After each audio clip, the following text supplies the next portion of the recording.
Everyone thought he was a weak human, but he becomes the strongest magician in the demon army.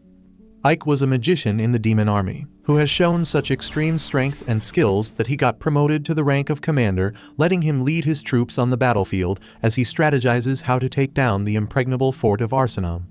On the battlefield, humans and monsters kill each other by the thousands, trying to fight for superiority over the other race, while Ike stands on a cliff and witnesses the massacre on the ground. After a long struggle, they somehow manage to break through the main gate of the castle and enter inside. But the humans do not back off and fight valiantly, giving their lives in order to defend their castle. The Lord Commander of the humans watches from his windows, safe inside the castle as the battle unfolds, when suddenly Ike decides to pay him a visit as he doesn't want so many lives to be lost.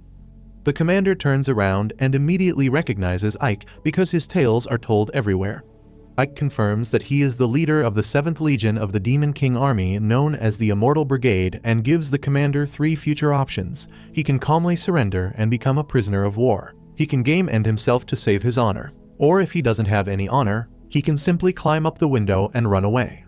The commander smirks and says he refuses to choose any of the options given by a scum who is a traitor to his own race, rushing forward with his sword to attack. But it is of no use as with a simple swipe of his wand, Ike knocks him out cold on the floor. Suddenly, his personal assistant Pig appears and asks what needs to be done about the prisoners of war.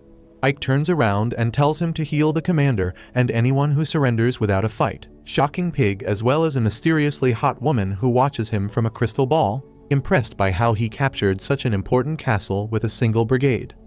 Ike then puts a magical barrier around the entire area so no one can enter the battlefield anymore while he looks outside to see countless human casualties and injuries being treated by the demons. He feels bad to see these atrocities unfold and never liked the way of war, but he has no other choice but to fight on endlessly since he himself is not a demon but a human wearing a demon mask. It turns out that he was abandoned at birth, but a demon magician named Ram took him in on a whim.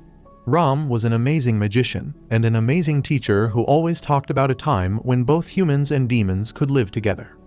Ram taught Ike everything he knew about magic, and before his death, he called Ike to his chamber, telling him to always keep the mask and the robe on, as if the Demon King knew he was not a demon, he would be tortured and killed immediately. Ike sits down on the chair to relax, putting a magic field around the room so no one could enter without his permission. But suddenly he notices a trembling maid beneath the table, who immediately starts apologizing and crying, claiming that she didn't see anything. She hits her own head on the table and gets knocked out, while Ike wonders how to deal with this problem, deciding to think about it later as Pig calls him outside.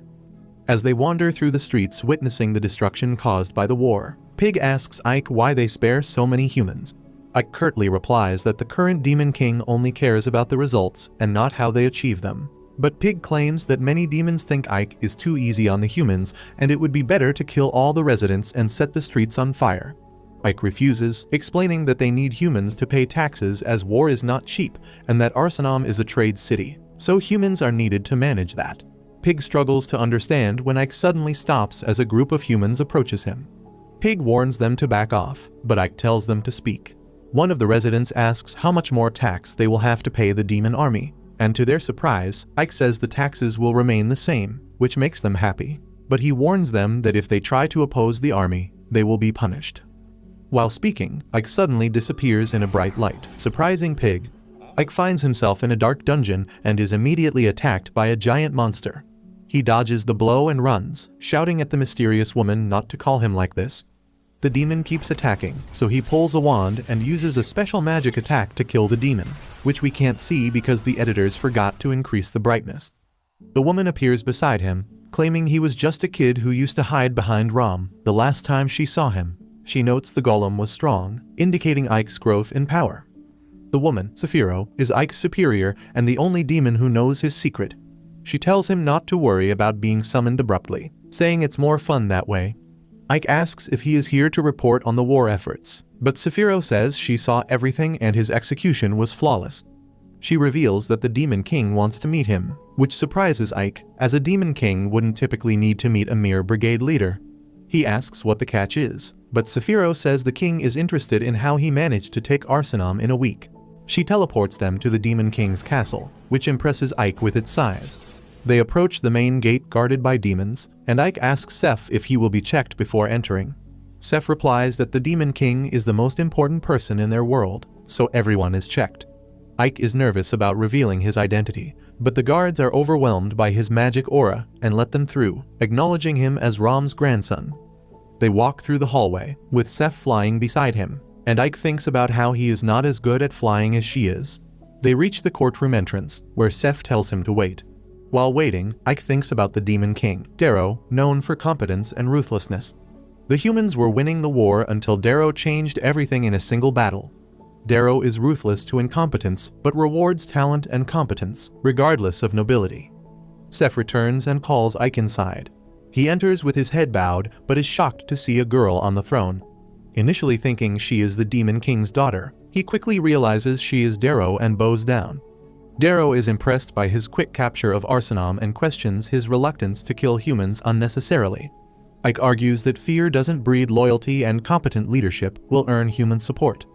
Darrow, intrigued, teleports in front of Ike and demands to see his true face before leaving.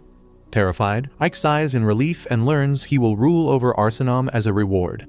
Back in Arsenam, Ike finds the maid, Sadie, awake and apologizing. He assures her safety and appoints her as his personal maid, promising to keep her secret. During the damaged city, Ike realizes the defenses need urgent repair. Pig estimates 6 months, but Ike insists on 1 month, organizing a joint effort between humans and demons to work around the clock. Pig, witnessing Ike's genius and effective leadership, is moved to tears, hoping Ike might one day become the Demon King. Some time passes by when one day Ike gets the news that the Demon King has decided to put him in charge of getting information about a probable alliance being formed by the human kingdoms. Because during the last battle, the demons faced a sizable human army which can't be of a single kingdom alone. Sadie seems to have gotten quite comfortable with him now, as he decides to take her alongside him to the nearby kingdom for some reconnaissance. While there, Sadie ends up getting distracted by a trickster, but Ike reveals that the trickster is running a scam before taking Sadie away. While walking, they munch on some fruits, and Ike tells Sadie that he thinks that the humans are definitely forming an alliance at this point. Sadie seems confused, so Ike explains that whenever something life-threatening like the Demon King has emerged, the humans have set aside their differences and joined the forces of all the human kingdoms together to fight against their common enemy. According to Ike, this alliance has been made 3 times in history, and every single time, the alliance was able to defeat the Demon King army completely and managed to push them all the way back to their castle. She asks whether the humans will win this time as well, which confused Ike as Sadie should root for the humans, but she replies that the humans have never been nice to her and made her a slave. If the demon army never invaded, she would have been like the other slave children in the cage forever. Ike realizes how cruel every single society is and reassures Sadie that the current Demon King is the wisest and the strongest in several centuries. Before they could talk more, however, a voice stops them, and when Ike turns around, he spots the trickster alongside a fat goon, shouting at him for revealing his tricks. Ike tells him that he was running a scam and not a trick, but the trickster gets mad and tells him that he will have to pay for what he did. This annoys Ike, who looks around to check whether anyone is around before pulling out his magic wand and using ice magic to freeze Fatty's feet. The trickster is shocked to see that Ike is a magician, but before he could react, Ike creates a bunch of icy spears and aims it towards the trickster, telling him to apologize. The trickster thinks Ike is bluffing and starts cussing him out, but Ike stabs him with one of the spears in his arm, showing that he means business. After that, he asks the trickster whether he has any information about the happenings in this kingdom, and fearing for his life, the trickster reveals that the alliance had been made between the kingdoms, but the kingdom of Rosaria is planning a surprise attack on the demons to get an advantage and a chance at glory. Ike thinks that it makes perfect sense and asks the trickster where they are planning their attack. For some reason, this scummy trickster knows all the details about the war plans and tells him that the city of Arsenam will be attacked because its defenses are weak right now. Ike heard all he wanted to know and left alongside Sadie back to their city to plan the defense. That evening, the army of Rosaria sends a battalion to invade the city of Arsenam, but before they could even ready their siege weapons, skeletons start popping out of the ground. Their leader, named Ali's, tells them to maintain the formation as skeletons are weak, but unbeknownst to them, they walk straight into an ambush as arrows start falling on them like hailfire, while a bunch of orcs exit from the jungle and start smashing their army. Ollie's realizes that Arsenal was prepared for this attack and that they have walked into a trap which might destroy the entire battalion. She immediately calls her soldiers to form a retreating line and make sure no one gets left behind. While this was happening, Ike and Piggy were watching this unfold from the walls as Lord Piggy praises Ike because without him they would have definitely fallen for a surprise attack. Before Ike could ever reply though, someone shoots an arrow from behind which hits Ike in the back, and he falls over to the ground, unconscious. When he regains consciousness, he finds himself in bed with Saphiro, who claims that she was called by the Piggy after Ike got hit, and she was able to quickly heal him, otherwise he could have died. She congratulates him on crushing the surprise attack, but tells Ike that even this time the human casualties were bare minimum. She tells him that the Demon Lord might get suspicious if this keeps happening, but Ike replies that no matter what, his primary goal is to make this world suitable for both humans and the demons to live together just like Ram imagined. She tells him to take care and disappears while he calls in the Piggy and tells him to figure out what happened to the commander of the human forces. The Piggy replies that the commander ended up getting imprisoned by her senior officer, who claimed that she was a disgrace as she retreated from the battlefield. The next morning, Ike decides to head over to the prison where she was kept as he wanted to meet her once, but he ends up getting followed by Lily, who is his underling but way too annoying for him. He tells her to stay silent or go away, but she stays by his side as they spy on the few guards in front of the prison. She asks whether she should destroy the two men so he can go inside, but Ike responds that he doesn't want to create a scene right now. Before he could stop her though, that imbecile went ahead and beat the shit out of the guards, claiming that she didn't kill them just as he wanted. They enter inside the prison, which turns out to be bigger than he imagined, and he realizes that it will take much more time to find the commander. But Lily ends up beating the information out of one of the guards, who tell her that the commander is on the top floor and even gives the keys. While they were moving towards the stairs, some other guards get alerted and attack them, but Lily hands the keys over to Ike and tells him to move ahead while she deals with them. Ike moves ahead and turns back to watch the guards getting demolished, but keeps moving forward. Soon he reaches the top floor and opens the cell only to find it completely empty. He enters inside when suddenly the commander attacks him from behind, which he barely dodges. She grabs a knife and starts attacking him again, but he somehow manages to slip by and takes out his staff before knocking her down to the floor. He lets her get up while she asks him whether he came here to laugh at her for losing or if he wants to kill her. But Ike replies that he only jabbered to know whether she sent an assassin to infiltrate Arsenal and kill him. The woman looks surprised and asks him whether he is actually a jabber, which catches Ike off guard. Suddenly his thoughts are broken by the sound of guard rushing to the top floor, and Freedom jabber advantage of his distraction and puts a knife to his throat, asking him to tell honestly whether he is a demon or a human. Ike has no idea what to do as he contemplates if he should gibber his true identity or not. She keeps the knife on his neck and asks him once again to reveal truthfully whether he is a human or a demon, while the guards start scattering all around the prison to find Ike and put an end to him. Ike realizes that he needs to do something before he gets into trouble, so he uses a special magic, which slows the time around him. This surprises Ollie's, who immediately realizes that something is wrong, but he tells her not to worry, as it will wear off soon. He casually walks past her and towards the guards walking in slow motion, who doesn't seem to be moving aside, so he uses his black wind magic to immediately blow him away. Before he could move though, he gets attacked from behind by a large knight carrying a morning star in his hand.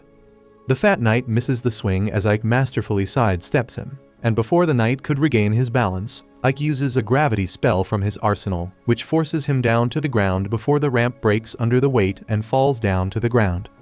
Ollie seems confused as she wonders why this man is not killing the guards when he can easily do that, when suddenly the ground beneath her feet also collapses, and unable to move, she ends up falling down as well. Thankfully for her, Ike saves her life by grabbing her mid-air before dropping her carefully on the floor. He then apologizes for all the mayhem and introduces himself as Ike, the commander of the Immortal Brigade, and answers her previous question by stating that he is obviously a demon, as humans are not allowed in the demon army. Ollie still doesn't seem satisfied, but Ike moves on and asks her once again whether she sent an assassin to kill him during their last battle. She holds her mouth shut, claiming that she is a knight of the kingdom and wouldn't reveal anything to a demon like him, even if he kills her. Ike decides to take matter into his own hands and performs a maneuver that he learnt from the Korean dramas. Instead of breathing on her face, he simply uses his mind-reading abilities to extract all the information that he needed and then tells Lily that their job here is done and prepares to leave. Ollie's calls him out, asking whether he simply came here to make fun of her. But he replies that all he wanted to know was whether she sent an assassin, and he now knows that she had nothing to do with it. He tells Lily that they are leaving, while she protests as she wanted to spend some time alone with him. But he is done with these thoughts annoying him, so he simply opens an portal and goes through it, while Ollie's is left puzzled about what just happened with her. When he comes back to his mansion, Sadie is already there to welcome him. He takes his mask off and hands her a small pouch filled with little grains of rice. She seems confused as she has never seen this before, but Ike tells her that this is known as rice and is far more easier to grow than wheat. She still seems confused, so he explains that currently every person in Arsenal is a farmer that grows wheat, which is notoriously hard to grow and needs a lot of men to do hard labor for it to be sold. Compared to that, rice is much easier to grow, which means that they will need less farmers and the remaining men can do other important things like becoming masons, chefs, smiths, etc. This will boost the productivity of the city and help even the poorest people in the city become middle class. Sadie is a dumb bitch and she still doesn't understand, so Ike tells her that they will have more food which they will sell for more money. She finally understands the concept and asks whether he knows how to cook it. Ike looks at her and claims he has no idea how to do it, and that's why he gives her the duty to try different ways to cook this grain, so that they can use it instead of wheat as the primary food. After dealing with that, he commands Piggy to assemble his forces and goes outside to meet them in the evening. The Piggy has no idea what is Ike's intention to calling the entire army for a meeting. It turns out that the arrow that was used to shoot him belonged to the enemies, but he clearly knows that the enemy commander Ollie's had nothing to do with it. This can mean only one thing, which is that he has a spy in his own army. He decides to use his mind-reading ability to check what each and every soldier is thinking, while the Piggy keeps simping over how cool Ike is. He ends up locating one of the demons who starts sweating and worrying whether his cover is blown. So Ike immediately teleports in front of him and asks whether he is the spy. He extracts information out of the spy and goes on to meet with Saphiro at night. He tells her that he has found a traitor in their army, and she casually asks who it is while taking a bath. He tells her that the traitor is the veteran one-eyed goblin called Jace, who is second in command of the 7th Battalion. He claims that the goblins is a war-tested commander who is smart as well, and asks Saphiro what needs to be done. She casually walks out and tells him that they need to make him pay a price for his treason. The next morning, he goes over into Jace's territory to have a conversation which scares the shit out of Jace, who realizes that he has been caught. Ike asks to have a meeting alone with the goblin, but Jace brings more or less an army of goblins to meet with him. Ike tells Jace that he knows about his treason and is here to deliver justice, but Jace simply makes fun of him for being dumb enough to come here alone after knowing about him.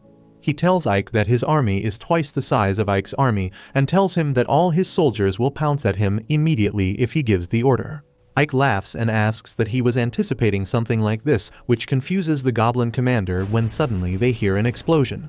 Jace turns around to see huge balls of fire coming down from the sky all over the city, which puts them in a frenzy as they all try to run away in different directions. This turns out to be the work of Saphiro, who has enough magic power to turn an entire city to dust as she keeps hurling down hellfire upon the goblins. Ike runs and hides behind a building, thinking that she should go easy on the buildings as they will have to rebuild it anyways, but Saphiro doesn't care and keeps blasting them away. She then sends her own skeleton army to deal with the cleanup and finish any and all traitors remaining, while Ike appears behind Jace and gives him two options, asking whether he will die a traitor or surrender as a traitor. Jace doesn't seem too keen on any of the options, so he orders his troops to attack Ike, but obviously they are no match for him as he effortlessly beats them one by one. Jace takes advantage of this and starts running on top of the roofs, when a giant demon stops him and tries to punch, but Jace dodges the blow before using a smoke grenade to disappear from the building before using a portal to escape out into the forest. He turns around to see the destruction and vows to destroy Saphiro, before walking away, but a fireball on his ass blasts him to the ground. He turns around to see Ike, who followed him all the way here, while he tells Jace to simply surrender. Angry that a brigade commander is giving orders to him, Jace lunges ahead with a punch, only to get easily blocked by Ike, who tells him that resistance is futile.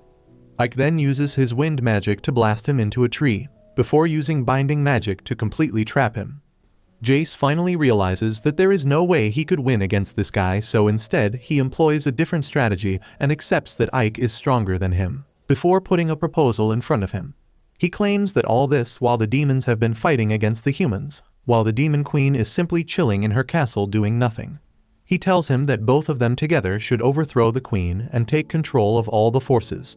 This misogynistic ass doesn't know that it's 2024 and goes on to say that the queen is too emotional and doesn't let them kill humans as much as they want, so both him and Ike should join forces and destroy the humans once and for all.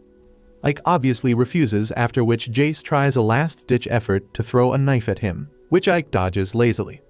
He asks Jace who else is taking part in his treason, but he doesn't reply. Suddenly, Saphiro arrives at the scene and starts ripping Jace apart, as she interrogates him for information.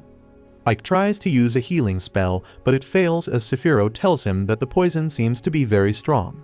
She asks him to give him the names and promises to avenge his death, but just before he could say the name, he ends up dying. Ike feels bad for the traitor, while Saphiro tells him to stop being a girly little bitch and grow a pair as she walks away from the corpse. Later that night, both Ike and Saphiro head up to the Demon King castle to meet up with Dai, who asks what the hell is happening. Saphiro ended up figuring out the traitor's name and tells Dai that the traitor is Bas, the commander of the 2nd Battalion.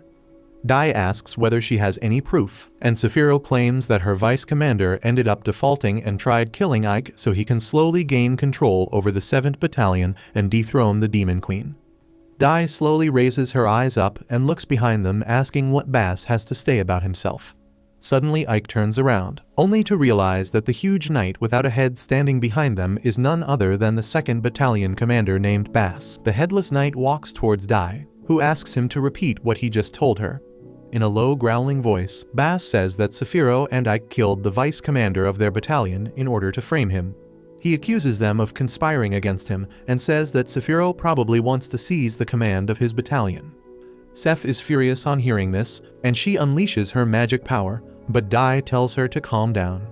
The Demon King then begins spouting philosophy about how the more power a demon has, the more he starts to desire. The ambition to get more power, wealth, and influence is what defines demons, and if she starts killing demons for having ambitions, she would soon have no underlings left. Dai asks Bas to stop thinking that his very obvious plot would go unnoticed by her, and then turns to Saphiro, saying that while she accepts her loyalty, it is partly her fault that her subordinates were led astray. Dai then unleashes magic from her hand, stating that according to the military law, she should punish both of them, but she doesn't want to lose two of her commanders when they are still in the middle of a war with humans, and neither can she ignore this matter. That is why she announces a duel between the two parties, and the victor would get to live, because this is how demons should handle things. Later, Saphiro begins getting ready for the duel and explains the details to Ike as she learnt from Dai. The duel will take place through magic creatures called puppets, and the commanders themselves won't directly take part in it. Each commander will control 50 puppets, and to win, they must defeat all the puppets of their enemy. The loser will die on the spot, and the winner will get to see another day. Ike is taken aback on hearing this, and he asks Saphiro why is the Demon Lord choosing such a roundabout way of doing things, because she can just make them fight directly. Saphiro believes that Dai wants to see their skills as a commander. Saphiro then says that in the duel, the commanders can send their proxies to fight on their behalf, and she names Ike for that. He absent-mindedly accepts her order, only to realize a moment later that her life depends on his performance now. Ike is nervous about taking such a responsibility, but Saphiro believes that he is a more skilled battalion commander than her, so sending him will be the easiest way for her to win. She holds his hands, entrusting her life to him, and those words are all Ike can think about as he reaches the arena. After that, he takes Pig and goes to the room where his puppets are stored. Ike knows that all the puppets follow their commander's orders without fail, and since they are all equal in strength, the only thing that can make a difference is the skill of the commander. The next day, Ike keeps reading strategy books in his office, and when Sadie comes to serve him tea, he asks her what is the best way to win a battle. The timid Sadie tells him that she would rather talk about things peacefully over a cup of tea, and Ike tells her that there are many people in the world who don't get satisfied until they have fought and lost. He asks Sadie to give him a hypothetical answer about how she would fight, and she replies that she would use a broom as her weapon. Ike says that she is right, because the greater the reach of a weapon, the more advantageous it is to secure victory. Sadie suggests him to use crossbows because they are powerful, easy to use, and have a long range. Ike replies that they are a good choice, but it is still not powerful enough. Suddenly, he gets an idea, and declares that he can try creating guns that are much more powerful and longer ranged. Sadie asks if he can really create something so amazing, and Ike believes that Saphiro can make it, because she is the most talented alchemist in the demon army. However, Saphiro is enjoying pool time, and she clearly tells him that there are some things she can't make because she has never seen them before. Ike asks her what happened to her usual confidence about creating new things, but Saphiro ignores him and splashes some water on him, inviting him to join her for some fun, leaving him flustered. On the other hand, Boss is also preparing for the duel. He examines a black sword made from a dragon's tooth, and tells his subordinate to make many more of them for the duel. Just then, the spy he had sent to check on Ike returns and informs Bass that he will certainly win the duel. Meanwhile, Ike returns from a late-night shower, hoping that Saphiro gets serious about the duel. Suddenly, his coat comes to him, and as he thanks the person who sent it towards him, he finds that it is none other than Demon Lord Dai herself. Ike immediately kneels before her, wondering what is Dai doing here, and fearing that now she has seen him in human form, he is going to die. He suddenly thinks that since Dai has never seen his face, he might be safe, but she throws a bundle at him and asks him to open it. As Ike opens the bundle, he finds that it is full of guns, and Dai asks him if this is what he was looking for. Ike panics but still tries bluffing that Dai must have got the wrong person. She tells him that it is useless to hide his truth, because she knew it all along. Rom had already told her about Ike being a human, and as he learns this fact, he asks why did she let him live in that case. Dai says that she wants capable people like him to help her fulfill her wish to create the world of her dreams. She sees great promise in Ike, and he pledges to serve her well. With that, the Demon Queen teleports away, leaving Ike's mind in turmoil. The next day, he shows the guns to Saphiro, and she is surprised to learn that Dai gave them to him. Anyway, she starts making lead bullets for the guns, but she has no idea of the correct size of bullets, so she makes them too big. When she starts creating proper-sized bullets after Ike's explanation, an explosion creates a hole in the room's wall. Saphiro is alert because she didn't sense any magic from the explosion, but Ike tells her that it was something he planned. Another one of his underlings named Fione comes out of the smoke, telling Ike that they prepared gunpowder just like he asked. In the meantime, Saphiro has created some bullets as well, and Ike tells her that they need about 500 more of them. Saphiro dumps the work on Fione, saying that hard work is bad for her skin. Soon, the day of the duel comes, and the demons and audience are really pumped up to see it. Ike stands in front of his puppet troops, who are holding just a normal shield. Bass laughs at him, surrounded by his armor-clad and fully armed puppets, asking Ike if he is going to fight with such underprepared troops. He puts on his head, telling Ike that his troops are protected by armor made of Damascus steel that cannot be pierced by swords and arrows. Bass says that the steel was a gift from Dai, because she wants to see him win. Ike is confused about the Demon Queen's intentions now, but he decides to save his questions for their meeting after he wins the duel. The duel begins soon, and Bass commands his puppet archers to shoot, while Ike commands his puppets to block. Despite using their shields, some puppets get shot by the arrows, and then the spearmen under Bass run ahead to further strengthen their lead. His troops gain the upper hand and start bringing down the number of Ike's puppets. Bass laughs at him, calling his strategy to only defend quite boring, but then suddenly, a gunshot echoes in the arena, and one of the armored puppets falls to the ground after taking a bullet to its head. Everyone is silent for a moment as they try to process what just happened, but then Ike commands his gunmen to start shooting. The sound of gunshots fill the arena as the puppets begin firing at the enemies. The armor-clad puppets fall down one by one, and Bass can't understand what is happening. When the first row has finished firing, they move back to reload their guns, while the second row goes ahead and fires. In this manner, all of Bass's troops are annihilated, and he is in disbelief that he lost. Dai comes to the arena and gives Bass two options. The first is to end his life himself like an honorable warrior, and the second is to perish at her hands. However, Bass has already a third option in place, because he has stationed an archer to take Dai out. The archer fires an arrow at her, but Dai easily catches it. To her surprise, there is a bomb at the end of the arrow, and it explodes without warning, catching her in its range. Ike is worried about Dai now, but then suddenly, similar explosions take place all over the arena and the demons in the audience face severe casualties. An army of skeletons comes forth on Bass's command, and he laughs as he declares that he is the demon lord from today.